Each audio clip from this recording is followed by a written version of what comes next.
Good morning, the good people of Ifako. Good morning, Lagos. Good morning, Nigeria. It's a pleasure to be here this Thursday morning. I think it is September 18 by the special grace of God. And this is Newspaper Review live from Ifako Radio. And I am Olanuriti. Good morning. I'm David Olani. Yes, I will be getting started from the Nation newspaper. Pardon me. I'm taking the Punch. The Punch newspaper. I want to say something. Well, I think it's due to the excitement on the pages of the newspaper that make you go out to the Nation newspaper today. You can say that again. Yes, on the pages of the dailies this morning, we have some interesting story, and I'll be taking the lead story from the Punch newspaper that says emergency rule. Winners and losers, Tinubu reinstates Fubara. Tinubu reinstates Fubara. Similarly, Fubara will today resume duties as governor of Rivers State following the end of the 6 months emergency rule imposed on the state by President Bola Tinubu. The president on Wednesday, that was yesterday, announced an end to the emergency rule he declared in Rivers State on March 18, 2025. In a statement on the cessation of the emergency rule made available by the presidency, the president said the governor, His Excellency Siminalayi Fubara, the deputy, that is Excellency Ngozi Odu, and members of the River State House of Assembly and the Speaker Martins Amawule will resume work in their offices from September 18, 2025. So, should I say the battle is over? There is a popular hymn in Yoruba that says Ìjà dópin ogun ṣetán, but I hope the battle is over genuinely. But the good thing is that the governor, deputy, and members of the legislative, they've been reinstated, and I hope Nigerians must have, and politicians must have learned a good lesson from what happened. No one is above the law. Hopefully, we pray that they must have learned the lesson. But I think this battle, just like what is it one, that's a no victor, no vanquish.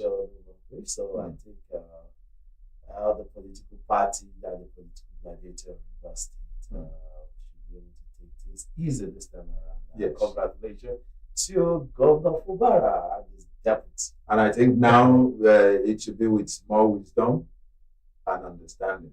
Yeah, I think now it will be more mature to handle all the issues, to handle all sides, to handle, because there's no politics without godfatherism, and there's no politics without his own aegis on the other side. So I believe we will have now one lesson or the other, and also the political leaders in that state will be able to handle issues accordingly. On the issue of godfatherism, I think it is also ideal that godfathers should also not encroach. Yes, we should respect ourselves. There should be boundaries to whatever we do. There's this saying in Yoruba, but let me try and translate it as much as I can. That when you give a goat to someone, you should leave the rope. Allow that person to exercise their duties. You deem the person qualified in the first place to have recommended or appointed such a person to run for a particular office, and in that capacity, let that person be responsible as well. Unfortunately, it's not like that in politics to leave the role, because the government. Ideally, that is how it should be. Ideally, that is how it should be. But in politics, it's not like that. But there's a way that we know that all across the globe, there's what we call godfatherism. Not only in politics, even in the business world, there's godfatherism. But there's a way that the mentor will also help the mentee and the mentor, how they work hand in hand. So all will just appeal to godfathers and of course to their godsons or their goddaughter in politics. So they should be able to leave some certain things to rest. They should do away with greed. I think the problem here is greed. You cannot at all times want to call all the shots. It should be a little to the right, a bit to the left. Fubara, just as you rightly stated, we expect that it will be more mature in dealing with matters and what have you. And whosoever the godfather is should also tread with caution. Caution. Okay, yes, I agree with you on that. So I think that's what is all across the newspaper today, because it's a celebration day for the River State people, that the elected governor and the elected deputy and the State House of Assembly have been restated to perform their constitutional duty to their state and to their state and to their community, most especially the State House of Representatives. So that takes me to the Nation newspaper this morning with the breaking news that says River Assembly begin post-emergency rule plenary by 10 a.m. Wow. River Assembly led by Speaker Martin Samawola has scheduled 10 a.m. to begin its post-emergency plenary. The sitting comes following the lifting of the emergency rule by President Bola Ahmed Tinubu and the resumption of democratic governance in the state. It was gathered that plenary will be presided by Amalia and will take place at the conference hall located within the legislative quarters. We are also, I think, is a big congratulations to the legislative arm and of course their various constituencies in which they represent. I think kudos to the President Bola Ahmed Tinubu that listened to the yarn of the people and that have listened to the people of Rivers State and the political gladiators in Nigeria. And I think it shows that our president has a listening here.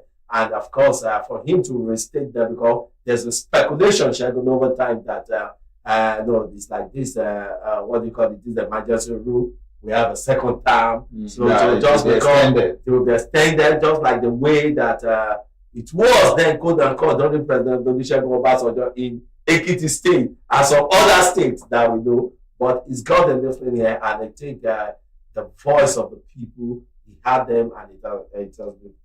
I think the voice of people has been heard. So kudos, and of course, kudos to the State House of Assembly. And I think this time around, through the speaker to every member of the State House of Assembly, they should be able to do things right, and everybody should see their salt, and so that they can have a working and governable government in Rivers State. And I hope they won't set the chamber on fire this time. There won't be any sudden inferno. They need to check that. And on their part too, there should be some level of maturity. Governance is all about the interests of the people. They should lower it down when it comes to individual differences and interests. And we also have to commend the reinstated governor too. No doubt in my mind that he must have compromised a lot for this to happen. That may not be open to us. No, it is very obvious that he must have compromised a lot. Because just like you rightly noted earlier, that a lot of people opine that there will be an extension of the emergency rule. But for it not to happen, he must have also compromised. When being compromised is positive, it's giving value to the community at large. That's more the brain development of the state. I think the welcome to. And also our advice from the Ifako radio to the restated governor, the elected governor of Rivers State, Fubara, and the deputy and the entire State House of Assembly is that they should give honor to whom honor is due unto. Also, I think at this time, let us also appreciate the present FCT minister, who was the immediate past governor of that state. For his mediation. We gave for his mediation and for his maturity and understanding. Even at that, so we also want to appeal to him to for every part, every individual, all gladiators, all interests to seize their sword and make sure that the Rivers State grow to this capacity And the governor should also not mediate or interfere with the affairs of the legislative. You should allow them to be. Yes, I will be moving on. Still on the Punch newspaper. Another headline here says FG returns history to basic school curriculum. FG returns history to basic school curriculum. The federal government has reintroduced Nigerian history as a compulsory subject in the basic education curriculum to strengthen national identity, unity, patriotism, and responsible citizenship. The Federal Ministry of Education announced the introduction in a statement on its official X account on Wednesday. For the first time in decades, Nigerian pupils will study history continuously. From primary 1 to GSS 3, YSS 1 to 3 students will take the new civic and heritage studies integrating history with civic education, the statement read. I think this is a good one, a welcome development. It is good for our children and the unborn generation to at least have background understanding of what the nation is all about, where we emerged from, how Nigeria come to be together as a nation, and because that has ceased down for some decades. Yeah, that's true. Primary to I remember when we were in primary school, there's what we call social studies. And social studies make us to know our background, make us to know our root, and make us to know what governance is all about. Even though now they will still be having civic studies from, I think, GS3. I think it's a good one. I think we should give kudos to the Honorable Minister for Education, allows that. Is it Tuji allows that? Yes, so that's kudos to him. So, and I think it's long overdue. And I think we need, because if you look at other continents of the world, you see the Asia, make sure that they teach our history is fast eroding away. And our younger ones don't really understand anything about the nation. And that is where you see people trying to reorientate them negatively, giving them false history, giving them false information. And these politicians do it a lot when they to cause divide and rule among God. And I think this also will also eat, I think, not only the Honorable Minister for Education or the education sector in general, we also eat on the teaching of the National Orientation Agency.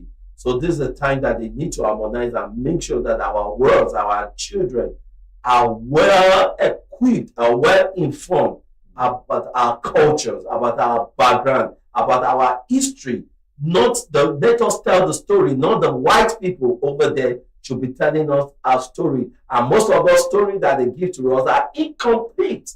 Because I remember that when we were growing up, when during the days of social studies, when even the country named France in the Western world do not have television. The Western region in Nigeria have a national television, which is in Ibadan. And even when there was no television station, even when there were no third good road with what do you call it now? Electricity. What do you call it? You mean internet? No. Power. I think on the road. There's I've forgotten what do we call it. Why does that have to skip my mind now? Because I know that I learned that in social studies when I was in primary school. That when some part of the Western world do not have street lights, the old Benin Kingdom, in now called Edo State, have electricity which they use palm wine to generate. So I think it's high time we go back to the root, and I think the Ministry of Education should liaise with the National Orientation Agency and of course with all sector of education, and let us tell the true story to our children and that also will also lead me that to that, okay, we know that our official language is English. We should also take our traditional language to we should make it important values to our children. A lot of Nigerians children cannot speak their dialect, cannot speak their traditional language, and with no time, this is the face. I think that has to do with the parents. it is all about parenting. Because if you look at primary, secondary school, they are teaching those languages. Really? Yes, Yoruba, I think I'll carry my investigation on that. Hausa, they are no, yes, they are doing that. It is now left to parents to do the needful. A lot of us we don't want to communicate with our children with in our indigenous language, which is an often.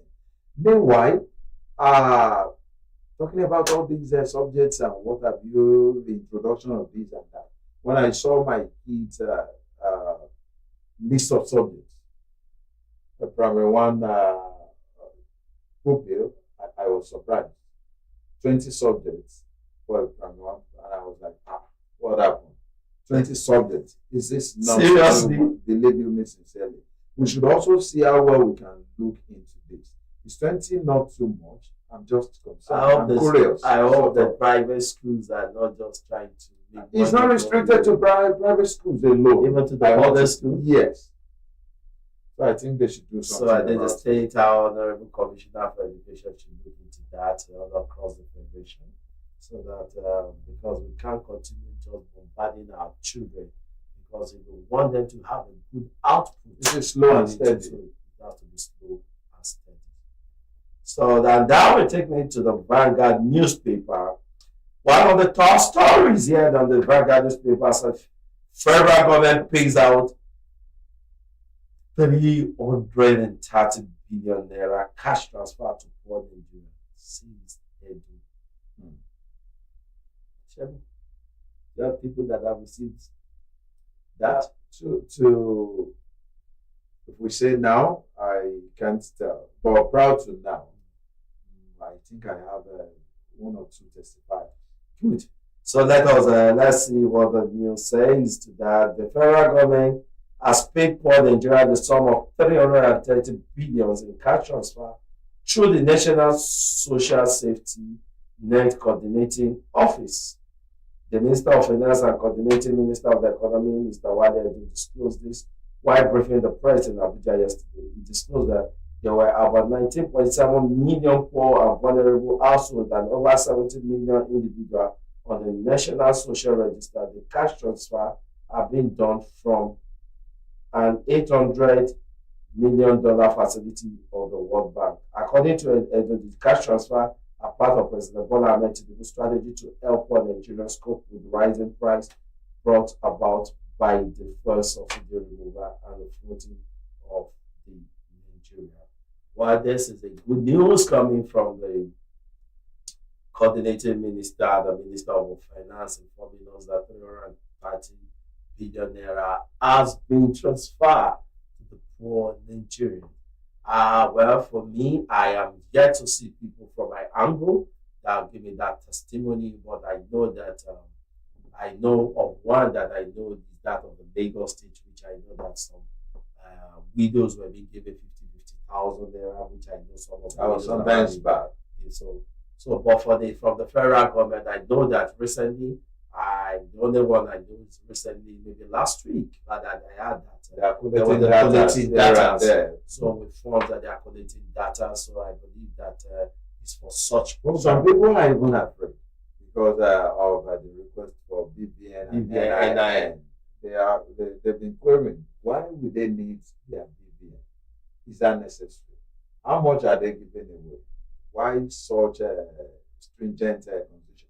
But it will be very, very, very unpleasant if after collating and submitting all these details and they didn't get that would be unfair and that would be unconstitutional. And that would be very disturbing. So what is expected is that the government or whosoever is handling this, they must be holistic with it.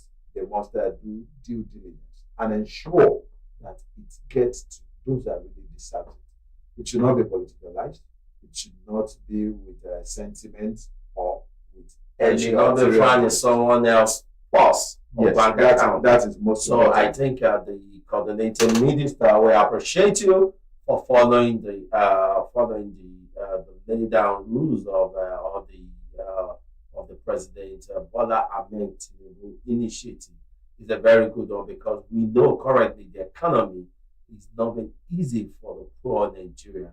And I think this is meant to ease the situation of each household in Nigeria. So I will be split with the coordinating minister and whatsoever agencies that are in charge, that they should dot their I's and cross the T's effectively. So they should learn from the past mistake of the past administration, who also did similar thing to that effect, that at the end of the Monday, the money was diverted. So up to now, we don't even hear anything about it. So I think this should be the different way, that yes, that at least over 35 to 40% household in Nigeria will be able to testify, and this will help them, it will augment their needs, most especially their basic needs. I think is a good one. Are we proceeding with still on the nation newspaper?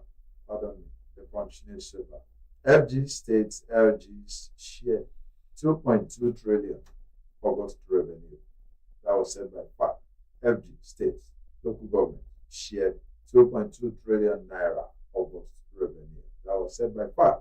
The Federation Accounts Allocation Committee on Wednesday said the federal government, states, and local government councils shared a total of 2.225 trillion as August 2025 revenue, representing an increase of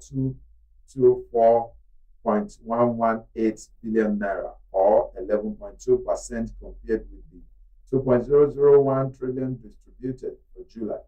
The Office of the Accountant General of the Federation, in a statement on Wednesday by its Director of Press and Public Relations, Bawa Mokwa, explained that the allocation was made at the FAC meeting held in Abuja. What the story is saying, in essence, is that there is an increment from what the states and local government, what they received in the month of July. Now they've stepped up. But if that is the situation, we are also expecting the manifestation of whatever they are getting. There must be development at all local government levels, and it must also reflect at the state level. To whom much is given, much more is also expected. Let's justify whatever we are getting from the state purse and not siphon it for the benefit of all, not for selected few. I think that will be that to Nigerians should hold their leaders accountable, and the leaders also should be accountable to whatever amount that has been allocated to them. And of course, and how do we get that? We need to see that in infrastructural development from the grassroots to the state, and of course to the federal. So many federal roads. I remember last weekend I traveled in one of the federal roads from we have a lot of deplorable network of roads. So I found that those roads are not habitable, it's not good. So federal government should visit some of those roads. So that though it was in the western part. As a matter of fact, the federal government is going. I know that we know that they are trying in the area. So the states, but at least the existing one, we know that we are constructing new road, the new coastal road, Sokoto road. We have Kano everywhere, but there's also old roads that need rehabilitation. Like in fact, I need to say this: the road from Iwo Road to Ilesha is very, very, very, very bad. So I think we are calling the attention of FEMA to visit such road, and I know we have so many similar roads across the six geopolitical zones. And so it's talking about holding the leaders accountable. I think the leaders should be more diligent themselves, because the poor masses, how will they hold the leaders accountable? By speaking up, and they tell them they take them up on either on this ground or on another ground. They cannot go out to protest freely.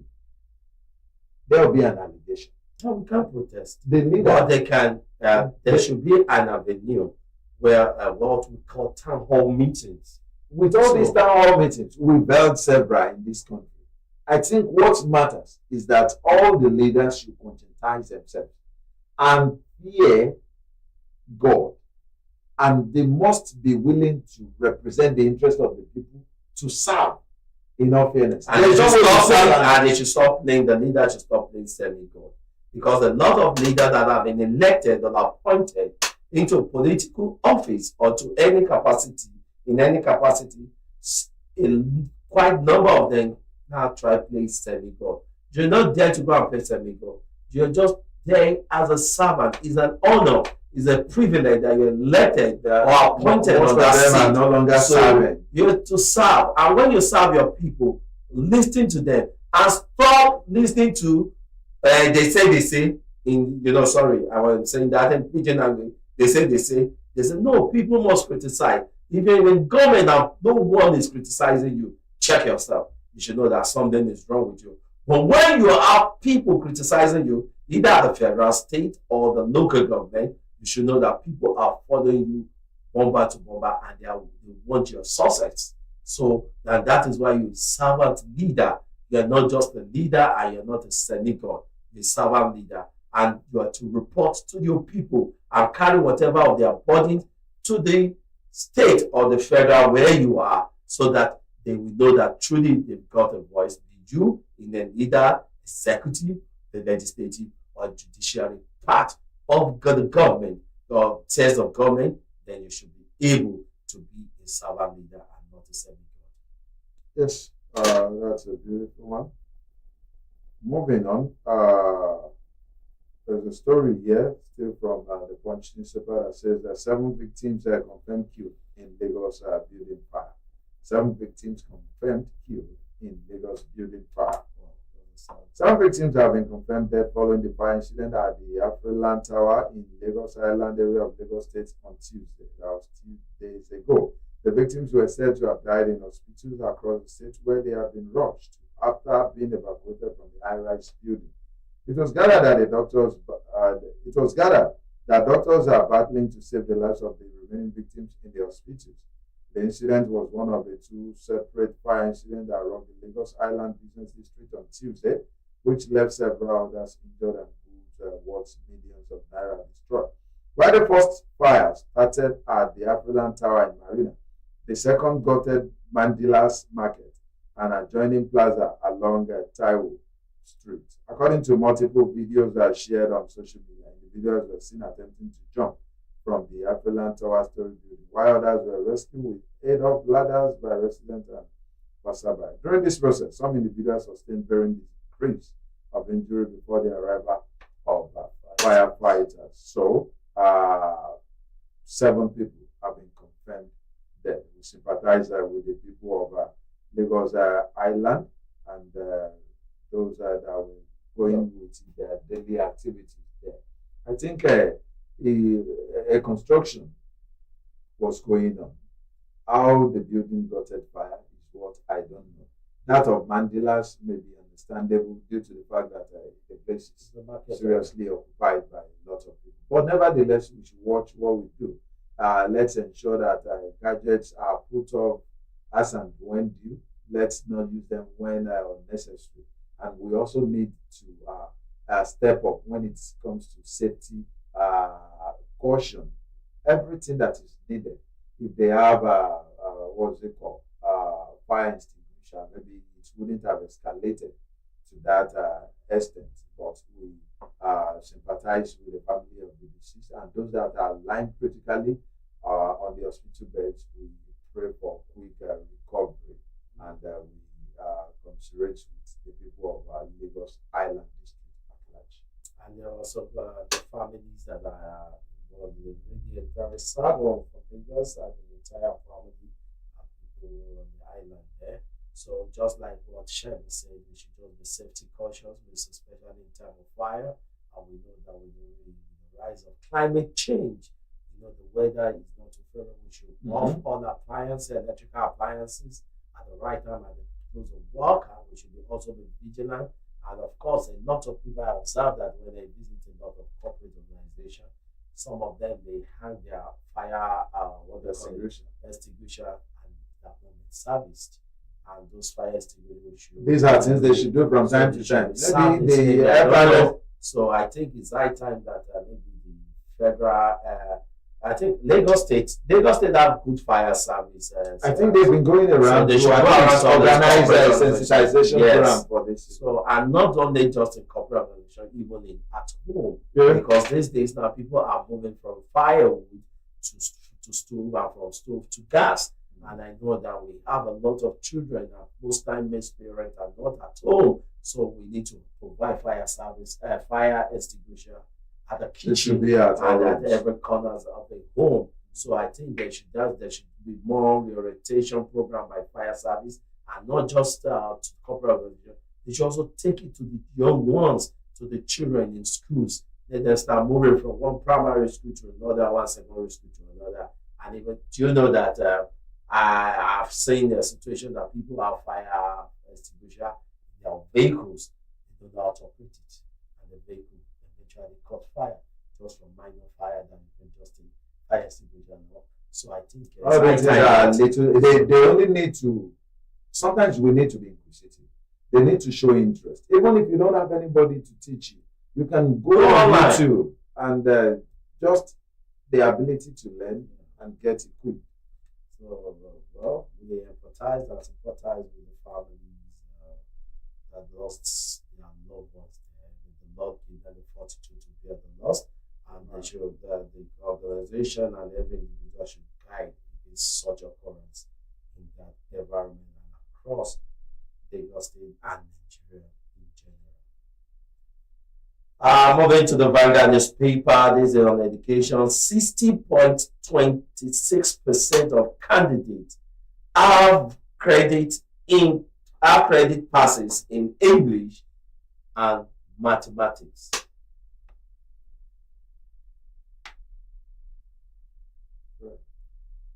As NECO released results, meaning not fewer than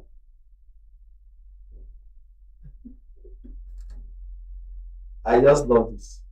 So, meaning not fewer than 818,492 candidates represent 60.26%, who serve for 2025 Senior Secondary School Examination. SSC, organized by National Examination Council, NECO, recorded 5 credits and above, including English language and mathematics. I think that's a good one for generally, right? Yes. So I think there's a good one for NECO coming up from that's I think for about 2-3 years now there have been issues in the area of examination performance from secondary school holders. And today, and from the outset, NECO used to be an examination everybody will just pass. Really, I don't think from so. the outset. For the first 5-6 years, all the students that sat for NECO were just making the papers. That is why some of us will refer to so many people as the NECO generation. Because during our days, there was nothing like that. So if you miss your work, you go for NECO. If you don't make it yet. So I think NECO came into existence during President Olusegun Obasanjo. And over time, they've proven themselves. And so a lot of students have passed through and they are making it out there. And I hope it is acceptable in all institutions, you know. Yes, NECO is acceptable. So because then there were Nigerian arts.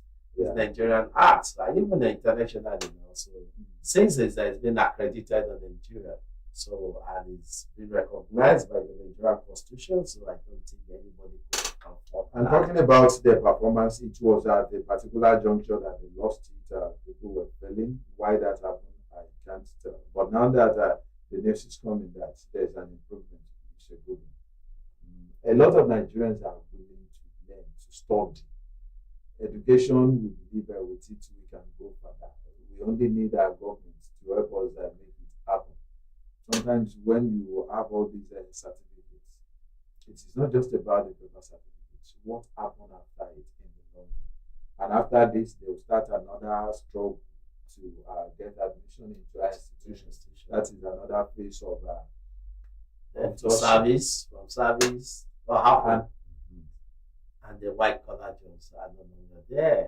So I think that will also help me to speak to parents and to students to also learn the skills of the other. There are various ways where you can learn skills. So either in IT or vocational skills that can enhance and help you. Even there should be emphasis on IT now with what is happening in the globe. It's also unfortunate that most of not only about IT, but vocational studies. I agree. And I think I remember the Lagos State was also some time ago through during the first time of Babaji's forward. So I think they formed something like there was this curriculum, they call it comprehensive school where you go through normal school and of course learn vocational training. So it's different from technical school. So it's normal secondary school where you have to go through and at the same time you are learning other skills. I think such projects should not die. They should build more on it, and not only in Lagos State, I think all the 36 state of the Federation and FCT inclusive. Yes, I'll be taking my last story from the Punch, and it says that Lagos probes a video of students smoking in hostel. This is so why. Lagos probes a video of students smoking in hostel.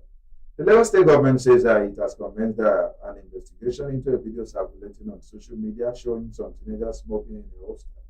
The government said a group of secondary school students were engaging in the act of smoking and consumption of alcohol within what appears to be a dormitory setting. So bad. In the video seen by our correspondent, the teenagers were seen passing what looks like a cigarette to one another as they smoked the content. The Commissioner for Basic and Secondary Education, Jami Adibalo, said in a Wednesday statement that the state government views the incident with the utmost seriousness as it goes against the core values and behavioral standards expected within the educational system of Lagos State. I don't know where we're going again. If students of secondary schools will be doing this. Yes, we've seen what. Parents need to rise up to this occasion. Peer group is now a negative thing.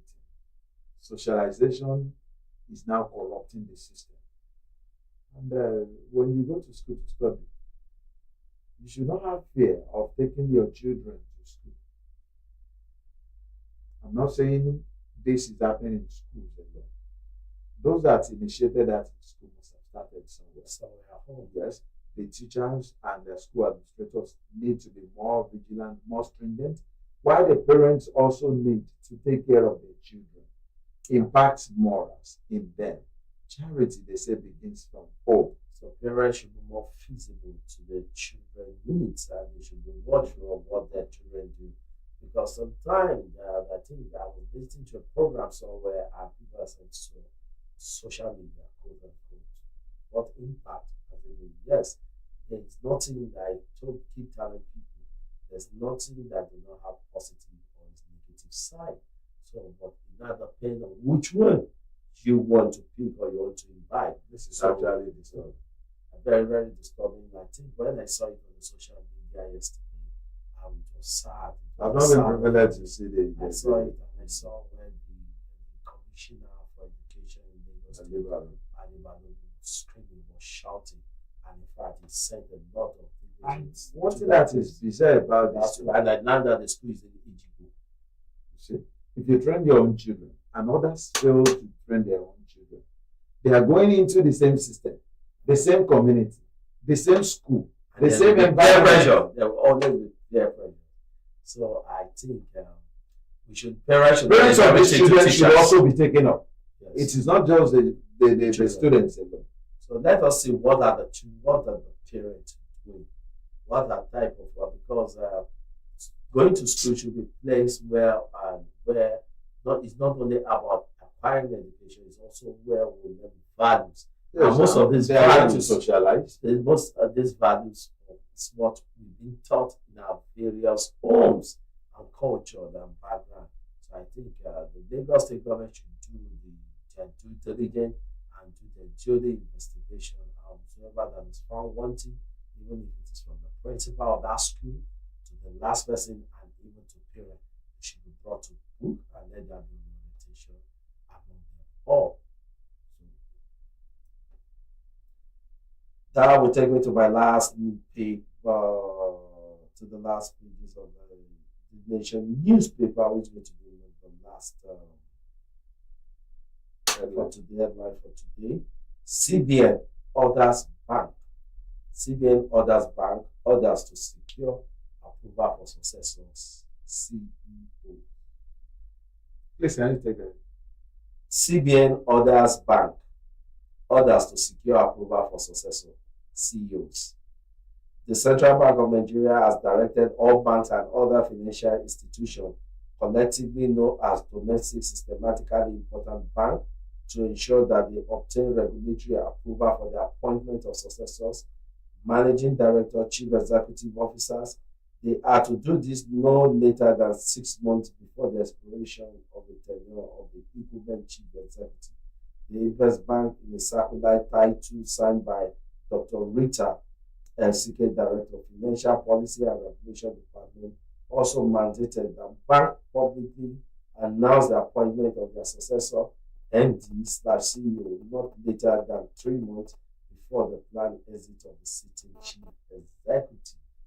So we know that the CBN is the apex bank and is also the regulatory bank for the commercial banks and even the microfinance. And I think this time around the digital platform banks are also involved.